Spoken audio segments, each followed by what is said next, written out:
What is up, my peeps? Joshua Smith here at GSD Mode Studios, where every week I share new top real estate agent and entrepreneur interviews, along with tips that I'm personally doing inside my business that have allowed me to become one of the top real estate agents and team leaders on the planet.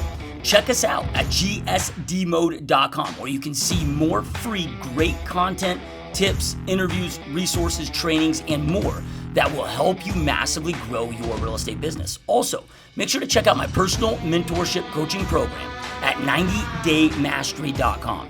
This is for those of you wanting to create a truly successful real estate business that pays you the money you want, as well as gives you the time and freedom to live a life worth living. This is hands down the best, most effective, and most affordable real estate coaching program that exists out there.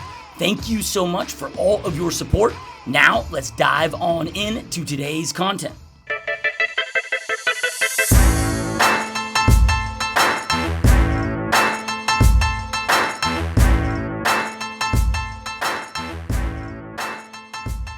What is up, my peeps? Joshua Smith here with another GSD Mode Podcast interview, where every single week I interview top entrepreneurs, top real estate professionals, and just those that are straight up dominating their spaces. Are people choosing to not live a life of mediocrity, but instead to go out there and create big, amazing, epic lives for themselves, for their families, as well as have a big impact on others. And today, guys, got another special rock star guest on the show. So our guest today, guys, is a self-made millionaire, ranked in the top 1% of everyone in the real estate industry. Self-made millionaire, mega real estate investor, founder of Springboard to Wealth, which has a mission to create 1,000 millionaires through real estate investing. Over 27 years in the real estate industry, has built over 300 properties, done hundreds of flips, currently owns 127 rental properties with a goal of owning 1,000. So coach, speaker, trainer, real estate, overall just badass, man. So stoked and honored to have Thach Nguyen on the show.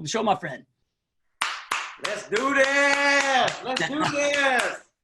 Yeah, love it, man. Love the shirt, dude. Grind aligned, man. It's, I had a friend of mine, a mentor of mine, tell me one time, he's like, Josh, dude, your work ethic is your greatest virtue and vice at the same time, which I'm sure we'll get into that, because this whole hustle grind thing has become such a fad and could be something that if you're not careful with can hurt you too, right? So, but yeah, man, before we get into all the amazing things that you're doing, dude, I'm always intrigued in our guest journeys that led them here in the first place. So if you rewind the clocks, like how you get started in entrepreneurship and get started in real estate in the first place? So I was born in Vietnam in 1970, and my dad worked for the U.S. Government during the war. And in 1975, the Vietnamese communists invaded South Vietnam, and that's when the U.S. troops decided to pull out of Vietnam and leave. So in April 26, my dad got a phone call from his boss and said, hey, we're pulling a troop out of Vietnam. So they're going to be coming in here in about 2 days. So if you want, go home and get your wife and your kids and then meet us at the airport, and you guys can fly out with us to the U.S. Because if you're a Vietnamese person and you actually are associated with the U.S. government, when the Vietnamese communist comes in, they're going to either put you in prison for life or they're going to actually kill you. And so my dad called home and told my mom, hey, I'm coming home to get you guys, get everything, pack up, get the kids. I'm going to come get you guys. We're going to go to the airport. We're leaving with the U.S. government. We had one suitcase. We had $100. And at that time, my mom was pregnant with my sister. And then I have 4 brothers during that time. We went by, my dad came home, picked everybody up. We went by trying to go get my uncle, my aunt, and those guys to come with us. But nobody was home during that time. Nobody knew that the evacuation was happening. And this is what I'm a big believer today. I'm a very spiritual person today, more universe and energy. But that's to show you that a lot of my auntie, my cousins, all wasn't destined to come to the United States. And still today, they can't come to the United States because, there's a whole thing where they don't allow refugees to come over here. So then no one was home. So we had to leave without them. We left out of the last airplane out of Vietnam with lots of chaos before we got on the plane. We left on the last plane. We landed in Camp Pennington in San Diego. They made that the homeless shelter for all the refugees. We lived there for about a month. And then Governor Evans from Washington State helped migrate a lot of the refugees up to Washington. We lived in a homeless shelter in Washington. We were the first family to step foot in Washington State. And our journey began, man. We lived in a sponsor house for about 2 years. My dad got a job up in South Seattle and as a custodian, and eventually became a social worker. And then we moved into this little, I had a picture of it up in my house, but 2-bedroom, 1-bath house, man, for 8 of us, unfinished basement. In the wintertime when it rains, the basement will flood downstairs. But that was a palace, man, compared to where we live, in the homeless shelter. And I grew up in Rainier Valley. If anyone in Seattle, they know Rainier Valley. It's like East LA. And I grew up there. And then I went to school, graduated from high school with a 2.8 GPA. And I tell people today, it ain't your GPA, man. It's your clarity of hunger that's going to get you to where you at. And but you definitely want high GPA, but don't think a high GPA is going to get you anywhere in life. Okay, it's the hunger it's going to get you in life. And then I graduated from high school. Didn't really know what I want to do. My 2 older brothers, they was in the aviation business. One was flying, one was fixing airplanes. So I figured, I'm going to follow their footstep. I graduated in 91, and I was inspired. And I was parking car at a Chinese restaurant. I was working at Safeway as a dairy manager, and I was working at a body shop. And I didn't want to go to college with my brother and those guys. So I decided, man, to just do that. And one day I was parking cars, and my friend says, "Hey, you should do real estate. I'm taking my test. You do well at it because you got a mouthpiece." And for some reason, I was inspired. And I always tell people, always follow your inspiration, not the money. Okay? Because when you follow the inspiration, the money always follows. So for some reason, I followed my inspiration, and I got my license. I was 21 years old. I was the youngest agent ever got the license in the state of Washington. And I went and door knocked this real estate office. Happened to be a really good office, a Windermere office, big name. And they basically taught me all the basic. But the first 3 years, I wasn't very successful. I just sat around waiting for business to come to me. And 1994, I met a guy named Mike Ferry. And Mike Ferry says, "You want to be successful in this business? There's 3 things you got to do. You can sit around wait for business to come to you, but it's going to be very hard to duplicate it, make it make it duplicatable. 2, you can run a lot of ads, spend a lot of money, but also that's going to be hard to duplicate and make it scalable. And then 3, go out there and cold call, door knock, and go find the business, especially if you got no money. And you can track your number. You can duplicate the result over and over and over. And I was so dumb, like Forrest Gump. I was like, shit, that sounds easy to me. Let's get going. And he charged me $300 every other week for 30 minutes coaching. And he had me memorize these scripts. He said, memorize these scripts, and I want you to go door knock as many people as you can. So I was so stupid. I was like, okay, well, I got nothing else to do. Every day, bro, 9 o'clock in the morning, I got dropped off by my wife. She took the car, so I couldn't actually cheat. I door knocked from 9 o'clock to 1 o'clock, 5 hours a day, because I made a commitment to door knock 100 doors. I did 100 doors a day. It took me 5 hours to do it. I did it Monday through Friday for 10 years straight. I read the script over and over and over and over. And the first year I door knocked, I did about 10 deals. And then the second year, I got better at my skill, my mindset. I kept working on it. And I went from 10 deal a year, 20 deal a year, 30 deal a year, 40 deal.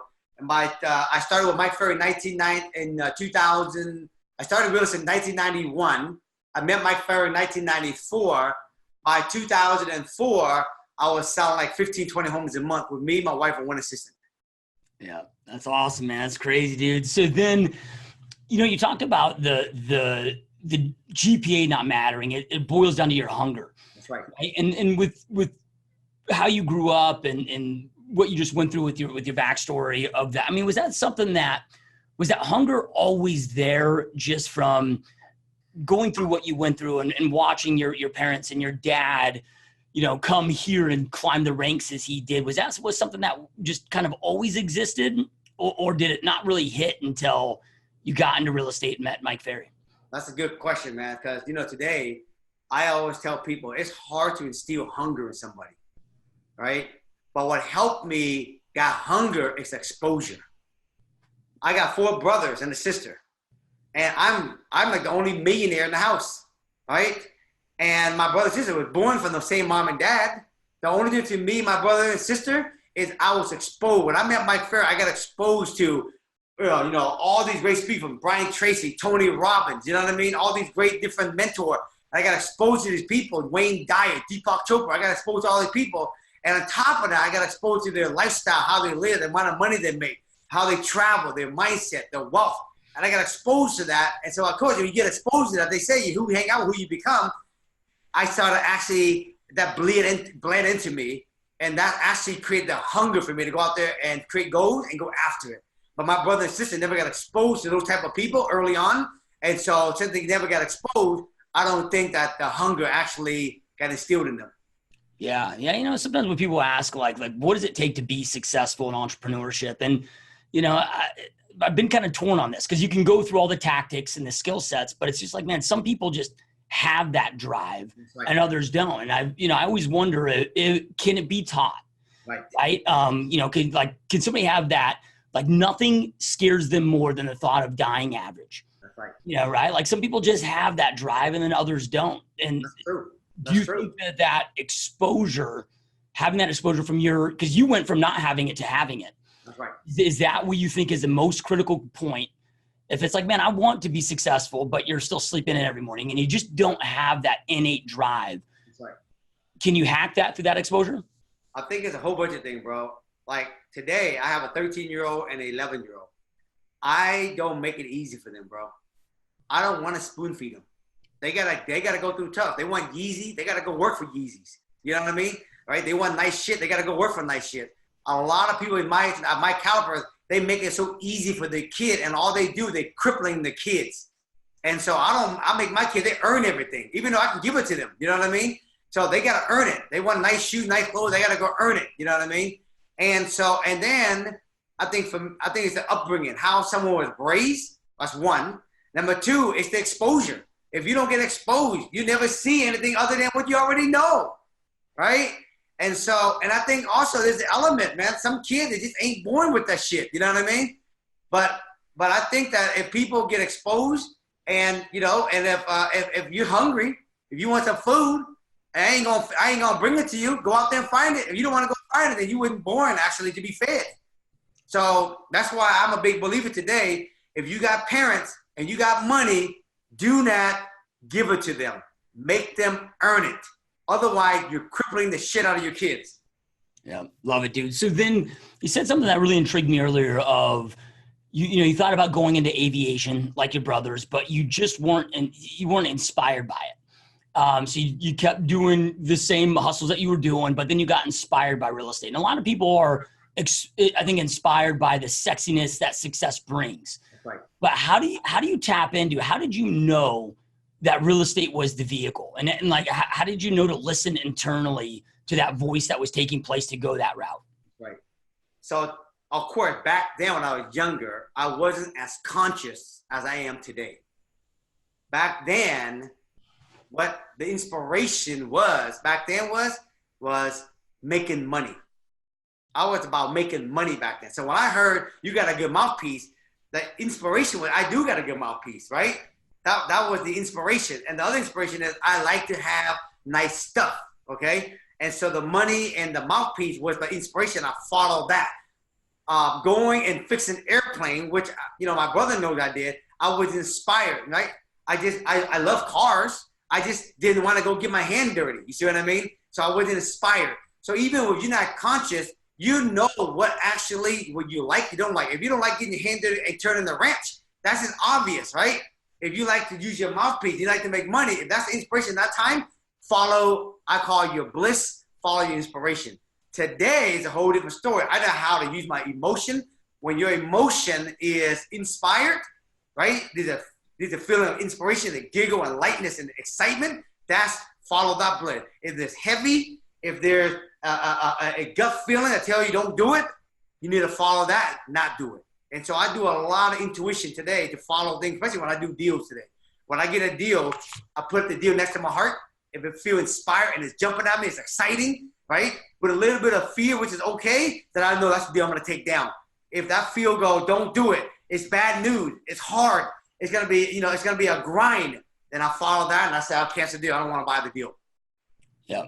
Yeah. Everybody got the GPS in their body. Yeah. Sometimes we get caught up with the bling, with the shit that, everybody want. I want the money. I want the Rolls Royce. I want the fame. And then that shit blog their focus, and they don't listen to the intuition. Everybody got intuition. They don't listen to it. They let sometimes the thing, that external thing, the bling bling, actually detour them, and they go blind from that versus listening to the intuition.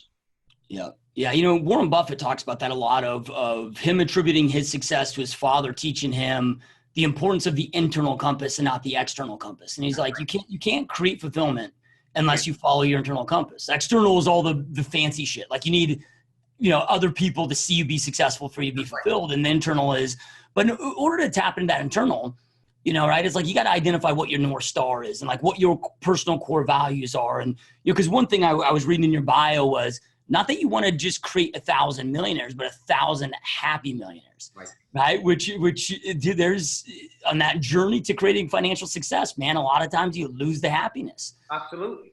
So how important it is for you to be able to tap into what you do today and really live life to the fullest extent.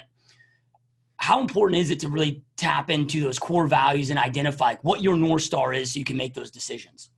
I tell you, bro, it's funny you asked me that, because I'm a big believer that if wealth to me today, if you'd have asked me what wealth is, if you'd asked me what wealth was back then, I would have told you wealth is about having nice stuff.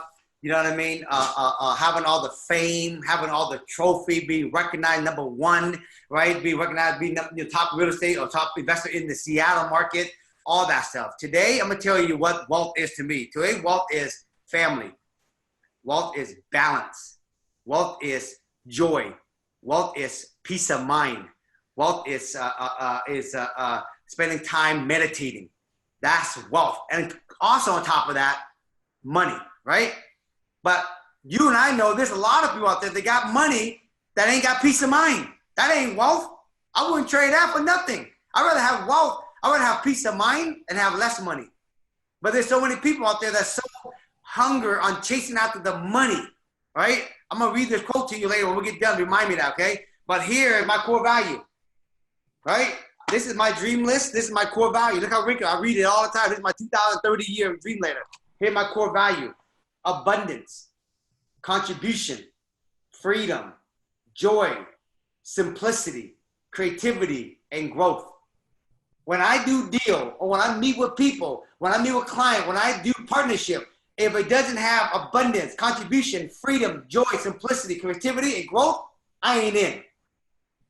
The reason why I do these kind of podcasts is to get the message out there that making money only without contribution ain't wealth.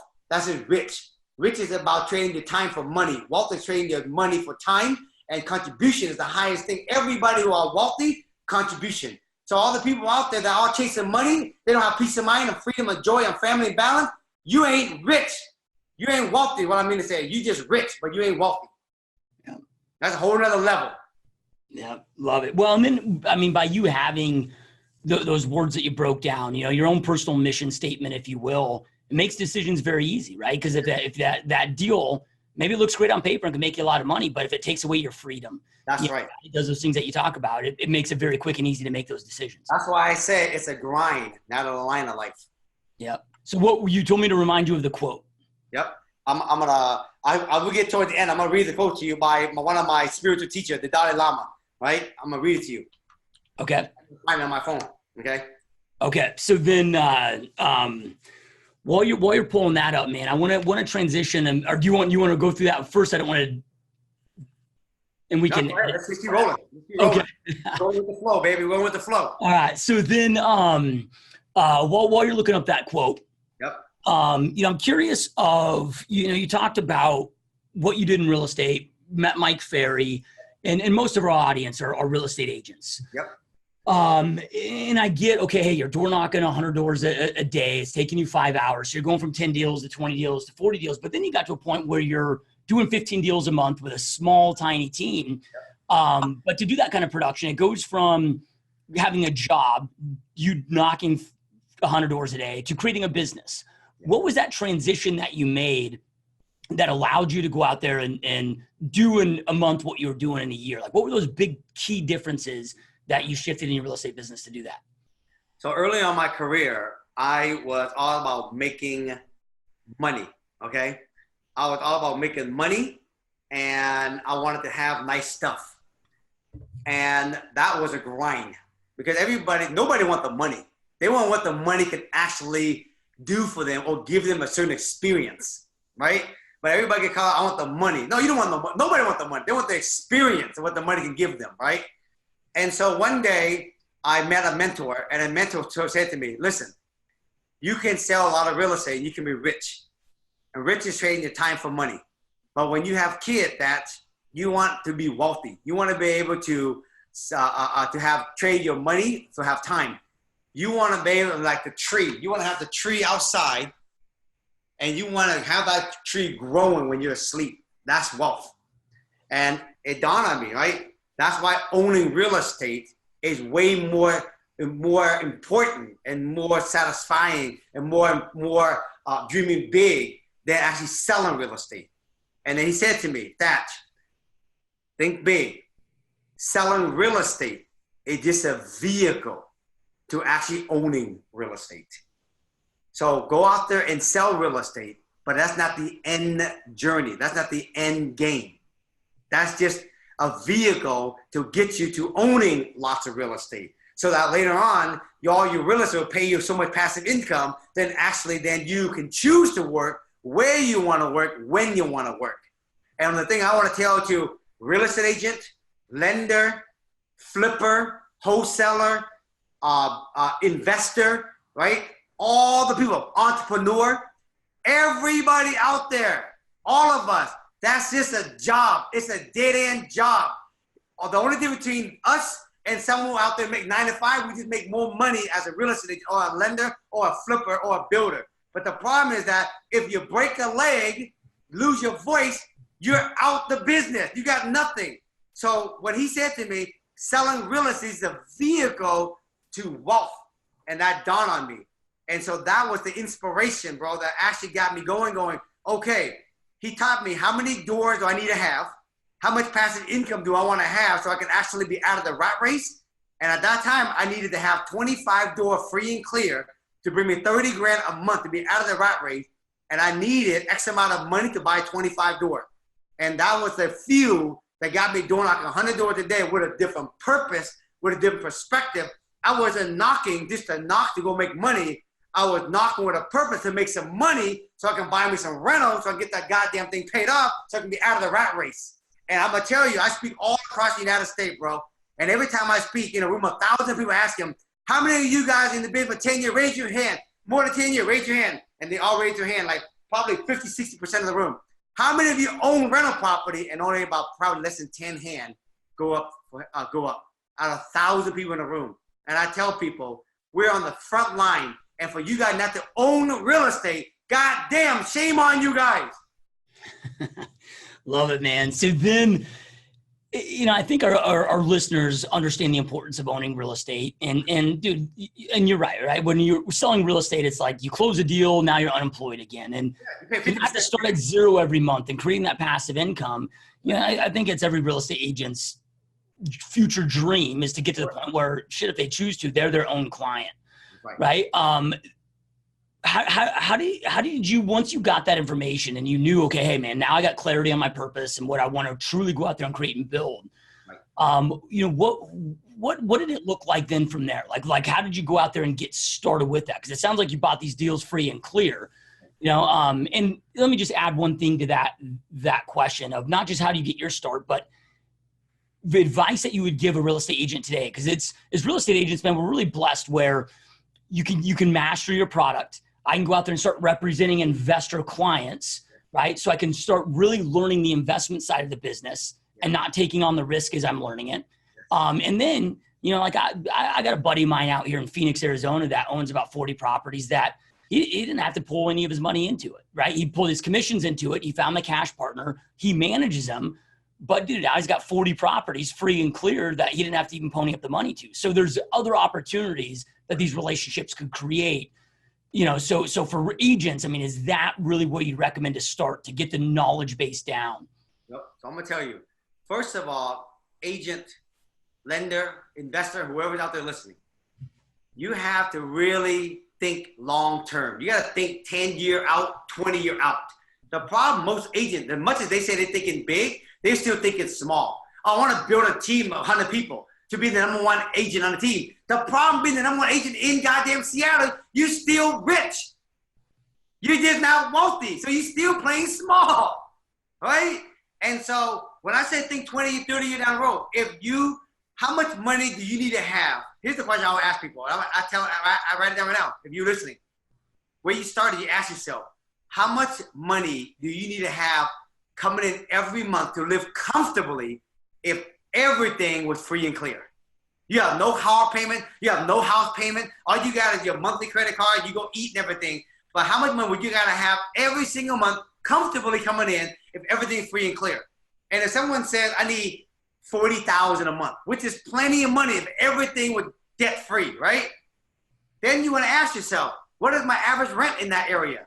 Let's say average rent in your area is $2,000. But if you want 40 grand, you need 20 doors. You need 20 property to actually, you need to accumulate 20 property, then you need to pay them off. Now you got this goal. My goal is to sell real estate, not to be number one. That's just a byproduct.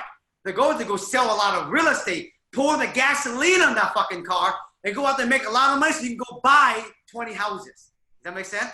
Yeah. Once you pay 20 houses, once you get the money to buy 20 houses, then you go start to do the payoff, and you start to pay them down so you can get the 40 grand.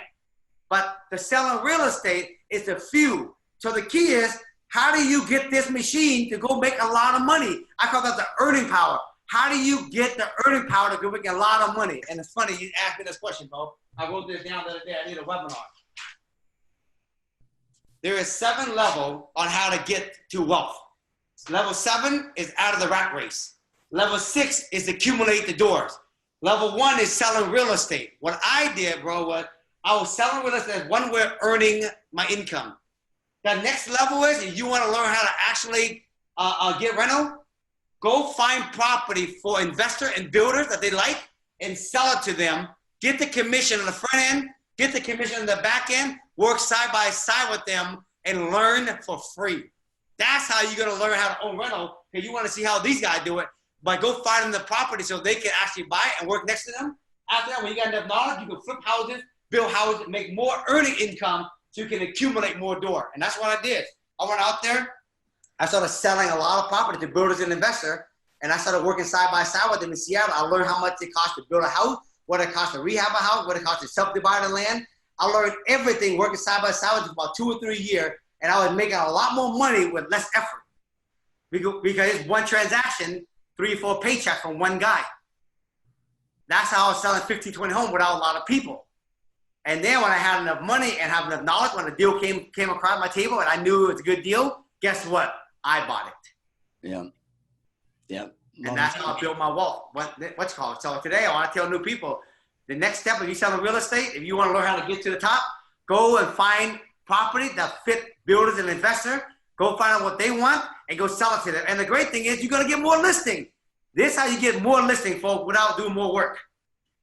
So then, I'm always looking for the best lever to pull, if you will, right? Where, you mentioned, okay, you can get one client that can equate to 5, you get paid 5 times out that one client, yep. Right? So when it comes to, for real estate agents to be as strategic and smart about this, and they're just starting this journey of going out there and trying to work with investors, yep. Like what's your recommendation? Where do they get started? What's the best kind of investor for them to start working with to really multiply this thing? Good question. So first of all, if you're doing the business, of course, you definitely want to, of course, get your sphere influence together.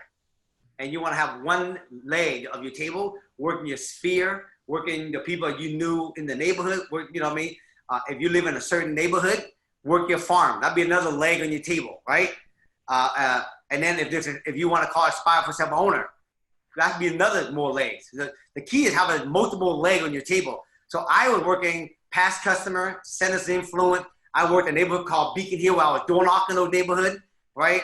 And I was calling aspire for self-owner. And I was doing all that. And then what happened was, as I got going on it, then I started seeing new construction house in the neighborhood. I started seeing homes that's on the market that's remodeled. And so what happened with this one guy, he's a builder. I happened to meet him, and he said, hey, Thach, if you find a house with a big lot, sell it to me. And then you can get the commission. And when I get done rehabbing the house and short price on the land, I build a new house on it, I'll let you list those property. And I was like, ooh, really? And so this guy, I started finding deal for him.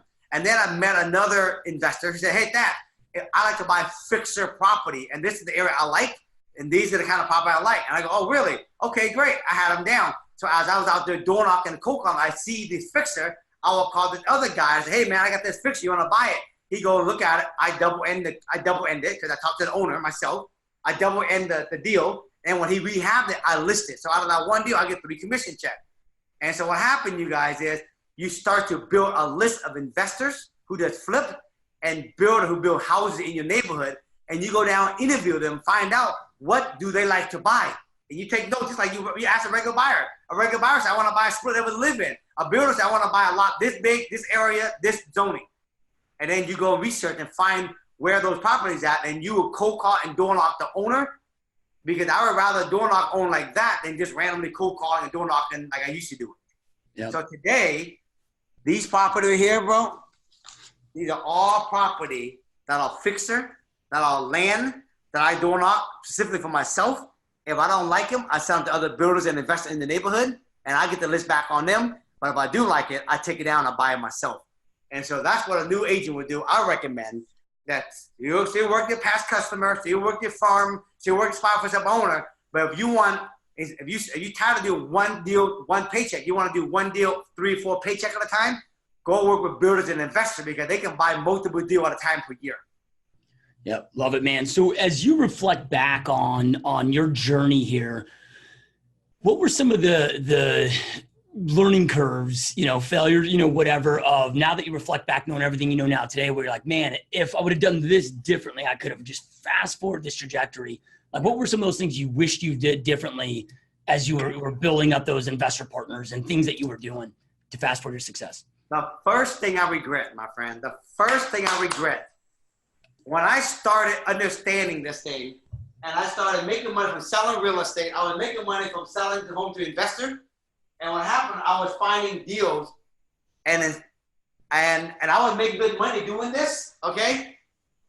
But when I found flips, you know what I should have done? I should have fixed them and I should have kept them. I was fixing and flipping every damn fixer I got, because why? Because every flipper out there always talk about, I'm a flipper. So you know what? I got caught in the bling bling and want to keep up with the fixer and the Joan and want to go, oh, I flip houses too. And today, I look back and I say to people, and I tell people all the time, I coach people, bro, and I ask them, how many flips did you do last year? One of them said, I did 40 flips last year in California. I say, how many did you actually kept last year? Guess what the answer was? 0. 0. And I tell them, you're a fucking idiot, man. You pay 50% on tax, you start over every single year, and you own nothing 20 years later. So the biggest regret I say today is, I wish I would have kept more property as a rental early on, because the market was really cheap back then compared to this today. That's the first thing I regret, okay? The second thing I want to tell you, I learned from hard knocks. If you can actually do deals without an investor, it is way more peaceful. It is a grind, man, working with an investor. It is a grind. They want 50% of your profit. You do all the damn work. They put up the money, and the money ain't worth 50%. I can tell you that.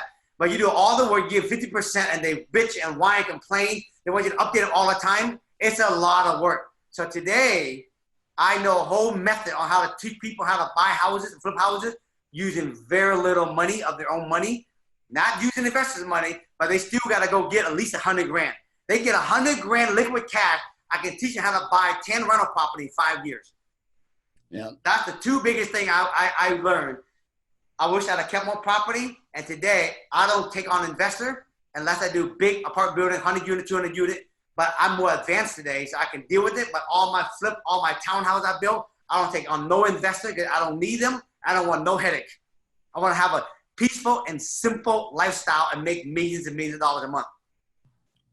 So then, for when you talk about the guy that did 40 flips and kept 0 of them, and I get it, man. You can go make 40, 50 grand this flip where if you kept it, you're only maybe cash flowing a few $100 a month or whatever, but you got to get, in order to be disciplined to the level that it takes to create true wealth. Yes. Right? Man, it takes a lot of discipline, and you got to have clarity on your why and why you're doing this, and get buy-in of your family, and because without that, man, it's impossible to do. There's a different mindset to be a real estate agent moving into a flipper. It is a different mindset to be a flipper and being a guy that can keep the property. The guy that can keep the property and the guy that's a flipper, the guy who keep property has a longer term thinking. A flip guy is now. Real estate agents now, right? But small thinking on paycheck. They want transaction. They want to be known for, I did a 200 transaction. A flip don't give a shit about transaction. They just want the money. But an investor, they don't give a shit about transaction. They don't give a shit about how much money they make. They want to know how much doors and how many cash flow they can have in the next 20 years. But I'm going to say to you, if you're doing 40 deals, if that's your only income, I'm going to say yes. If that's your money-making machine, that earned income machine, yes, go do flip. But goddamn, flip 30 houses, keep 10 of them. Flip 35 houses, keep 5 of them. But they don't want to keep them. You know why? Because number one, they need the money to flip the next deal, or they got to pay back the investor. Or most flipper ain't got no credit to keep. And they don't think long-term. That's the problem. Yep. Love it, dude. So I remember having a mentor of mine tell me at one point, he's like, the difference between you and me, Josh? I'm like, no, what? And he goes, I'm actually wealthy, and you're trying to convince the rest of the world that you're wealthy. Yeah, right. Because I'm out there spending, as a high income earner. Yeah. Zero wealth and just exhausting all my money, car leases. And he's like, look, man, if you want to create true wealth, he's like, you've got to learn to operate off of 20% of your earned income and invest the rest. That's how you build the wealth. And he's like, yeah, I've got all the fancy shit, but it comes out of that 20%. That's right. Do you have any models that you would recommend? Maybe I'm a real estate agent. I'm just starting this journey, because I get asked budget questions a lot. Like, what would you start allocating to be able to not have to work with these investors? I mean, do you have a budget model that you recommend to follow? I don't have a budget model, but I think putting 20% away. My goal today, as I teach people, is know how many doors you need, know how much passive income you need to live comfortably. I'm not saying once you got your 30 or 40 grand, you're going to stop. You're just out of the rat race now. You work because you choose to work, not because you have to work. I hate to say, most real estate agents, most investors, and most flipper, they all have to work. They got to keep the treadmill running. Otherwise, the moment they stop, they got no income coming in. So I would tell people, get clear on how much passive income you need, how many doors you need, right? And then Phoenix, matter of fact, I was asked to go down to Phoenix and speak in October, so I need to hook up with you when I get down there. But if you can get at least 100 grand, you guys, to play with, I can teach you guys how to freaking do buying property and actually own 10 property, man, in 5 years. That's how crazy it is. 100 grand, 10 property, accumulate 10 property. Just get the 100 grand. So do whatever it takes to get 100 grand. Go sell drugs, go knock on door, go sell real estate, do whatever it takes, get 100 grand. And then you can go out there and start owning rental property. That's the key. Listen, there's a difference between earned income and passive income. We all know that. You can earn income for the rest of it. You can make $5 million a year. You got no passive income. You just run it on a treadmill faster and longer. It just become a longer grind in life. Passive income, the key, man, to wealth and peace of mind. Yep. Couldn't agree more, man. When you talked earlier about wealth to you, not being rich, but wealth to you. And you mentioned one word in there, balance. Yeah. Right. And it's a word that you hear, kind of average or the middle class throw around a lot. Yeah. Right. And then, I was listening to Grant Cardone's Be Obsessed or Be Average. And then you got guys like that are, that talk about no balance or whatever it may be. What is that? How do you go out there and create the success that you're creating and find balance? Or does balance mean something different to you than it may mean to somebody that your average middle class American? So I'm going to I'm going to go ahead and read this quote now because it's perfect on this question. And I'm going to answer it then. Okay? Yep. Here's what balance means.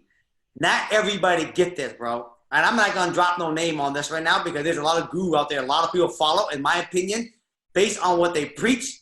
They don't believe in this quote. And if they don't believe in this quote and they don't live by this quote, they don't have balance. So here's the quote. They asked the Dalai Lama, when asked what surprised you most about humanity, the answer is man.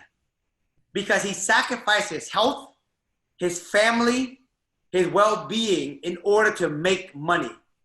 And then he sacrificed money to try to recuperate his health, his family, and his well-being. And then he is so anxious about the future that he does not enjoy the present. The result being that he does not live in the present or in the future. He lived as if he is never going to die and then die having never really lived. That is balance. Yeah, it's powerful stuff, man. That's balance. Yeah, I mean, a lot of people look at balance of, okay, I'm going to get 8 hours of sleep, 8 hours of work, 8 hours of leisure time. Yeah, right. Where it's like, hey, man, I'm gonna have to grind 10 hours a day to take care of my family and to go out there and create the passive income and wealth. Maybe I spend 2 hours of amazing quality time with my family. Maybe I'm in the gym 45 minutes. So it's not all time is allocated the same. That's right. But you're still present and you're still investing those things and not losing your health, as you talked about, right? One of the disappointing thing about the Asian culture. I live in a neighborhood that's very expensive in Seattle. It's called Mercer Island, okay?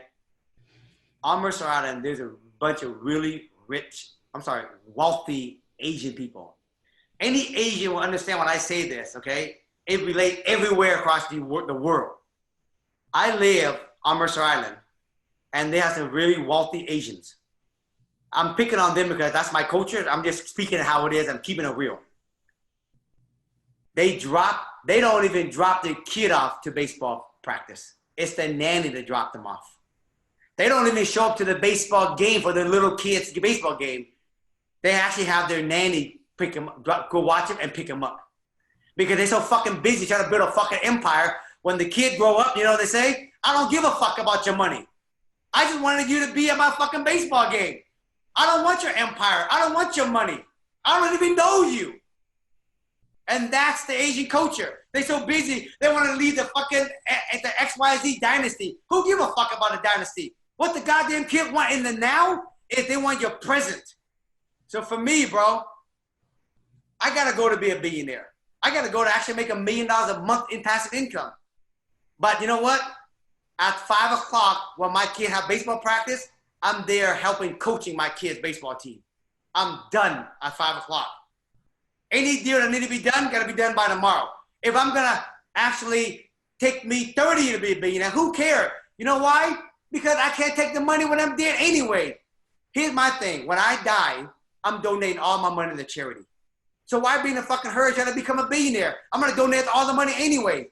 What I do want is, I want to teach my kid how to become hungry, rich, wealthy, have balance, and I want to show them when it's important. When they're at their soccer match, baseball game, soccer game, I'm there, present, coaching them, rooting for them every minute. And I'm going to tell you, money can't buy that shit. Yeah, it reminds me of Denzel Washington's quote of, hey, the one thing you'll never see towed behind a hearse is a U-Haul. Right? Like, you can't bring it with you. Yeah. And there's a lot of gurus, man, out there to talk about, all about making money. Who give a shit? It ain't going to change nobody's life. But you have 10 million and 30 million because you're already living good. You got an amazing life. They just keep forgetting, bro, to enjoy the journey versus trying to get to the destination.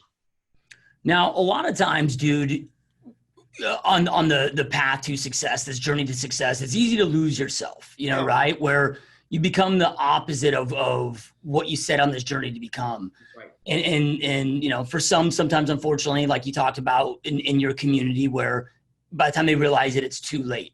Right. Did you at one point lose it to gain the awareness that you have, that had a wake up moment, or is it something that you've just always had conscious awareness of? It was 1990s, It was 1995. I sold a home to my friend. Actually, it was my friend that called me, hey man, I want you to sell my house. Can you come list it? I went to list his house, and he says, hey, I got a buddy of mine who would like to buy it. Can you write it up? I go and write up the deal. It closed. 2 years later, bro, I get a page in the front office. Thach, can you come to the front office? I get to the front office, and there was a lady and a man in a suit and tie. And they said, may I speak to you privately in a conference room? I go into the conference room. How can I help you? He said, my name is blank, blank, blank. I'm with FBI, and this is blank, blank, blank from IRS. I'm here to indict you for conspiracy of money laundering. You sold a house to this guy. We just busted him coming from California to Seattle with 30-some kilos cocaine. He's the biggest drug dealer in Seattle. We just busted him, and we're here to take down everybody who is associated with him. And we noticed that you sold him the house, and we're here to actually trial you and take you down for cleaning his money. So we're going to trial you to find out if you really knew this guy or not. And if you actually knew him, you still sold him the house in the federal court system, that's cleaning his money for him. And cleaning the money in the federal court system is 15 years in the penitentiary. Bro, for 2 years, bro, 2 years. They indicted me and my wife, Cammie. She went to the grand jury literally every month. They didn't want me yet. They want to go after my wife, Cammie, and have her snitch on me. And she was in the grand jury getting basically tortured by the prosecutor. And my attorney said, you're selling 80, 90 homes a year. I need you to keep selling 80, 90 homes a year, bro. Otherwise, they're going to think, why are you successful? Because you must be selling a lot of homes to a drug dealer. So you got to keep selling a lot of houses. And you know the worst part of it? When I was going through trial, they actually froze my bank account. I can't even use my own money. And so I asked my attorney, why should I go out there and sell real estate, sell 80 home, and everything I make is going to go into the bank account? I can't use it. He said, bro, but that's the only choice you got. You got to keep selling our houses, and we have to deal with that hurdle. We'll get there. I have to focus every day, man. Go out there and sell houses like nothing is wrong. Do my presentation. Door knock 100 doors a day and pretend nothing's happening. And knowing every time I put a check together, it goes to the bank and I get frozen. Every day I did that for 2 years, bro. 2 years. To prove my innocence. I ain't got nothing to do with that dude. And I remember they let my wife go and they said, I want you, Thach. I'm gonna call you in on Monday. On Monday, right? Before I went in, it was a Friday. I started meditating. I got exposed to meditating. And my friend told me, yo, go start meditating. I was on my knee and I prayed to God, get me out of this mess. I promise you, when I'm out of this mess, I'm gonna turn my life. I'm gonna go make a difference in the world versus all make about money. I wanna make money or I'm gonna make a difference in the world. Get me out of this mess, please. I'm innocent. You know I'm innocent. I let go, bro. Crazy, I can tell you. It seemed like £1 million fell off my back. The cloud feel like it's parting. The sunshine's coming through. Monday, they're supposed to come get me. They didn't come get me. I'm sitting at home waiting for them. Tuesday, I'm waiting for him. Friday, a week go by, I'm waiting for him. 2 weeks, I'm sitting at the house waiting. I'm literally waiting for them.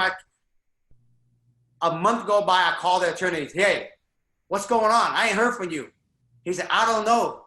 I've been in business for 25 years. Someone said they're going to come get somebody. I have never seen this before. And in that moment, I realized my prayer was answered. That was my mission. I turned around. Today, my mission is to inspire and empower billions of people to reach for their golden dream, to see that anything is possible by me going out there and living and sharing my own journey and my own dream. That's my vision in life. So go making billions of dollars today, having thousands at the door, having millions of dollars in passive income. It ain't for me, bro. It's to inspire other people. If this fucking Vietnamese kid from Vietnam come from nothing and gone through what I will do, anything is possible. And that's what I'm here on this planet for. And that's the inspiration side. That's the balance. That's the alignment light. And very few people don't ever listen to it. You know, everybody, they crash in life, but they don't want to listen. That's the ticket that say, wake up, man. Wake up. I'm trying to help you find balance in life. But they're so busy chasing after the next goal, the next Rolls Royce, because everybody else out there flashing that shit. That's why on my Instagram, I tell people, it's great to have the Rolls Royce find balance before you find the Rolls Royce. Yeah, love it. Powerful stuff, man. And during that moment when you found, that your prayer was answered, right? Like you had to commit to your piece of part of that with the contribution. Is that what then after that moment led to Springboard, or did that come after the fact? But that was the turning point where you knew that was the eventual path you wanted to take? That was my turning point to realize that selling real estate is just a vehicle to give me the opportunity to make a lot of money, which I'm blessed to that. But then I need to do good with that money. And so I started buying a lot of houses. I started buying rental property. I didn't want to get doors, but I just, instead of renting it to regular family, probably about 30-40% of my property I rent to affordable housing in Seattle. So I can help low-income family actually get a leg up, because someone helped my family get a leg up. So my mission today, I make a lot of money through my earned income, and I use it to go create more rental property. But a bulk of my rental property in Seattle, I designated to actually rent it to affordable housing and less fortunate family and help them going in their life. And that's part of my mission, to build houses and create houses for affordable family and, and that kind of stuff.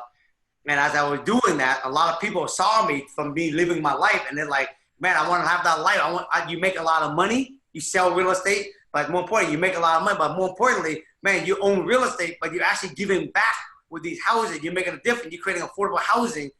How do I learn how to own real estate? How do I learn how to do what you do, have the life? And Springboard came to life, because I'm the guy like Oprah Winfrey. I just live my life. And my two partners came into my life, Mark Erickson and Stephanie Owen. They both entrepreneur, and one is a mindset therapist coach, and the other one is a real estate developer, Mark. And they came together and they said, Thach, let us build a platform for you, and we can help you coach and mentor people who want to actually sell real estate, transition through the 7th level, and ultimately own rental property. And they want to learn how to own rental property and rent it to affordable housing in their town. I can help them. And that's how we came to life 3 years ago, Springboard to Wealth, helping real estate agent investor make money, but more importantly, work with real estate investor, work with builder, earning the money, and then eventually own rental and then give back to society. Yeah, love it. Powerful stuff, man. And, I get asked sometimes, just let's just say it's a Facebook ad or whatever with a comment, right? And not people reaching out to me face to face asking this question, but it's, like, oh, well, man, if you're so successful in real estate, right, and you're selling, your 600 homes a year that your team sells, like why are you coaching? Yeah, right. And they don't understand it because they don't get the contribution piece. That's right. And you talked about that earlier. How has this really changed your drive and your passion of, it's like, look, having a rental where you're helping other families, I mean, that's a powerful thing and you're helping them. But then now you transition into influencing influencers and compounding that. Like what has that done for you? I'm just curious of the fulfillment you've gotten, and how has it changed your life with the higher level impact that you're now making? Like I said earlier, nobody wants the money for the money. They want the money to give them experience. If you look at all the wealthy people who have really true wealth, they use that money to make a difference in the world. They use their time, their mindset, their knowledge to give back and make a difference in the world. The people that's behind you in those pictures, Steve, Apple, and Einstein, all those guys, Martin Luther King, they all gave back. They all people. The people only see the money, but Martin Luther King, Steve Jobs, they all big contributor. Bill Gates lived down the street from me. You know what I mean? Right? They give back to make a difference. Their life gets more rich, and it's a survival state. We go through this video, it's all about us, and later on, it's all about, you got kids, bro? Yep, 3 of them, yep. When I tell people this, who don't have kids, they don't understand this. When you don't have kids, you don't understand the word selflessness. The moment you have kids, then you understand selflessness. Because everything you do after that is all about them more than about you. Your sleeping schedule is about them, right? Everything's about them. So today, the thing that brings me joy is being an example. So I go out there every day and I live my life like a lighthouse. My mission is to be the lighthouse, stand firm on the beach, and I shine my light bright into the world. And as I shine the light bright into the world, I say to all the ship out in the ocean, if you need help, come see me. Here's the light. Come to shore. I'm happy to help you, but I'm not going out to the ocean to get you. So if you want it, I'm beaming the light bright as ever by me being an example of what's possible. If you want to help, come to the light and let me help you. And that, my brother, it is a light inside the human being's soul that is, I can't even tell you, it is priceless. Unless someone really understands that, they will never really tap into that true, what I call fulfillment in life. And that's why I have a law I created called the law of contribution. And the law of contribution I say is this: the level of your success and happiness is in direct proportion to the number of people you serve selflessly. Yep. The more you serve selflessly, the more happy and the more successful you become. Yeah, couldn't agree more, man. It's, we talked before I hit the record button on this podcast of, I've been doing this for almost 5 years now. We've had just so many amazing, extremely successful entrepreneurs and people on the show. And to the rest of the world, they might look greedy or that they're about money. But I've never met one of them that wasn't about contribution. The money just happened to follow, right? And it's just how it goes, man. Can you let's talk about if you can. I don't know how you're doing on time, but with your coaching program, man, because I love to learn from people that have actually done it, right? And you're not this like mega real estate investor that had an uncle that was tied to the business that gave them their first loan. Like, you built your real estate wealth through selling real estate, right? Which is what our audience is. And I still do it today. Yeah, exactly. Yeah. So, again, man, I don't believe in recreating the wheel. It's just find somebody that's doing it, that's created it, do exactly what they're doing. Right. So with that, can you just kind of give us an idea of what the coaching platform is, what it does, what it entails, just for our listeners to just know that it's out there? Yep. So basically, if you as a real estate agent and you came to me and said, Thach, this is the question I get asked on Instagram all the time. Thach, I'm a real estate agent. I'm new. I'm an agent, been in the business 10 years. I don't own any rental property. How do I get to a point where I own rental property? Where do I start? And what I teach the agent, the first step on you want to own rental property is you want to go work side by side with an investor or work side by side with a builder and learn from them. So as an agent, you guys are very lucky because all you got to do is go find the deal for them. And then you can go and visit them at the site. You can actually interview them, pick their brain, ask all the questions, what they do and why they do that. Because builders and investors want real estate agents because they're the people who go out to find the deals. So the first thing I tell them, if you want to go out there and get to rental, go out there and find good deals. So I teach agents how to find the right deal that investor and builder want to buy. So I teach them how to go find that. Once they go find that, they go and sell it to builders and investor, and then they will buy it. They make a commission on the front end, and later on they get the listing in the back end. But in the meanwhile, during that time of the 3 months that they're rehabbing the house or the 1 year or they're building the house, you get to go and meet them every week, every month, and learn everything for free. Learn that. Learn as much as you can. I learned that for 3 years before I did my own first project. And then after you learn that, then if you want to learn how to flip houses, we'll teach them how to flip houses, but I teach them how to not fix and flip. I teach them how to fix and hold. I teach them how to do the BRRRR model I do today, where I buy property today and I'm making 100, 200,000 equity each property, and I keep it as rental property. I pull my down payment, not my equity. I pull my down payment back out. I have no money in these property, and I cash flow on these property with no money in it, with 200,000 equity in each one of my flip. I do it every single day. And this is what I teach agents how to do: how to move from a real estate agent, how to work with a real estate investor and builder, and ultimately how to own your own rental property, doing the BRRRR model. Yeah, love it, man. So then with the coaching that you do, is this is it a conference to go to? Is it online? What's the infrastructure look like? So basically I have two products. I have a product that's called this whole manual right here. It's everything I have done in my life, and Stephanie and Mark helped me take it out of my brain and put it into a whole manual. Everything from A to Z, how to be a real estate agent, work your way to an investor. This whole book right here, we sell it for $700. other gurus sell this exact same shit that I've been to seminar and I look at it, $25,000. Yeah. Okay? So you buy this book one time and you read everything. There's all these modules. Then we have a weekly coaching call every week, 1 hour live on a Zoom call like this with me, Mark, and Stephanie. And we go through the module and we'll go through deal that I'm buying, deal that my students are doing that we help them with. And we actually work on these deal and these modules every week for 1 hour. And they can ask all the questions they can. And that's only $150 a month, bro. That is so goddamn cheap. I make it cheap because I want people to actually succeed. I don't want to give it for free because they won't do it. But I also don't really need to actually charge $25,000 because I know if I get millions of people doing it, I'll make my money. What I want to do is touch millions of people, not a few people with a lot of money.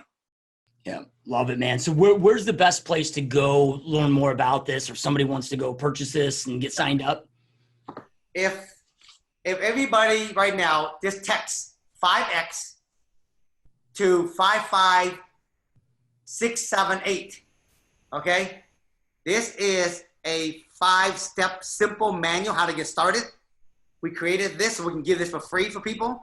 And when you text 55678, you also will go through and become part of the Springboard to Wealth Facebook community. And every Friday, we do live, Facebook Live with everybody in there. So when you be in there, you can watch the live video. But if you text 5X to 55678, you get this whole guy right here for free, and you can be in the community. And every time we have a special event or a special live event that we do somewhere, I just came out of Vegas. I did a big speaking engagement in Vegas. And one of my friends right now, he's a big real estate agent in Phoenix. He's hosting a big event down there in October. He asked me to come down and speak in Phoenix right now. And he just texted me just now, I want you to come and speak and come talk about this. So we might be seeing each other down there, bro. Yeah, that's awesome, man. Love it, dude. So when you're part of the Springboard, I'll tell you where I'll be at. I'm supposed to be going to Oakland here sometime also in October, also to speak to a big group in Oakland down there. Yeah, awesome. And wherever you guys are watching, listening, we'll have that text information and the codes right below so you can go see them in the comments just in case you're driving while you're listening to this, weren't able to grab it. Just it'll be in the comments below, wherever you're watching or listening. And then also, you guys want to follow my Instagram. It's my first name and my last name, Thach Nguyen. Follow my Instagram. I have a lot of inspirational stuff I do in there every single day. Yeah, that was my next question of those that just want to follow you, man, check more out, see where you're speaking, dude, because you're just, such a inspirational, motivational person, dude. So love it. We'll make sure to have, yeah, awesome. So we'll have your handles, all that below.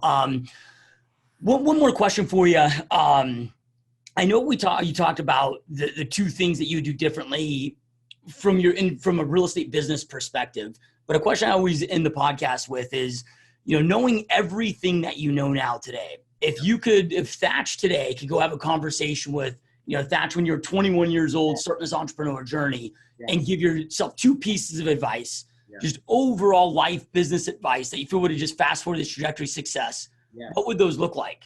That's funny you say that because I just made a video on Instagram. What would Thach tell to the 21-year-old Thach?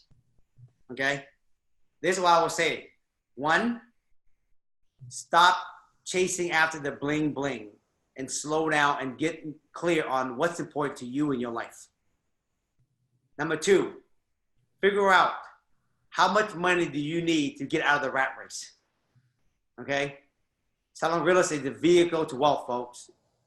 Stop chasing after being number one. Stop chasing after, it's part of the journey. If you go after wealth, you'll be number one anyways.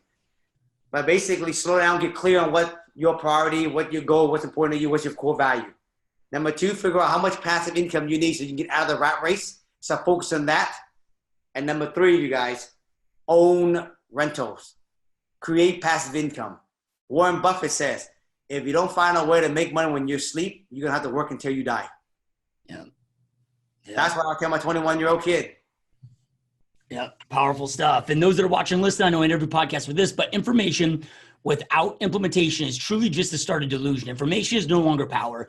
It's taking that information, taking massive action on it that gives you the power for you to go out there and create the life that you truly want and deserve. And that shared so many amazing pieces of advice with you guys today. Take something that you learn and go out there and start taking immediate action on it. So again, you can go out there and create that life that you want and deserve. And again, below, is going to be the way to get that free download resource, get in the Facebook group that shared with you, as well as all his websites, social handles, so you can follow him. So make sure to check that out. Truly appreciate you guys being here. As always, all your support. And Thach, man, I know you're a busy dude, and I truly appreciate you taking time out of your busy day to be here. This has been a lot of fun and been an honor. I'm excited, bro. Thanks for being there, and thanks for actually helping me reach billions of people out there, man. And if I'm heading down to Phoenix, I'm going to reach out to you so we can connect. We'll make it happen, my friend. All right, thank you again, and thank you guys for watching and listening. We'll see you next time. Peace. All right, guys. Peace out.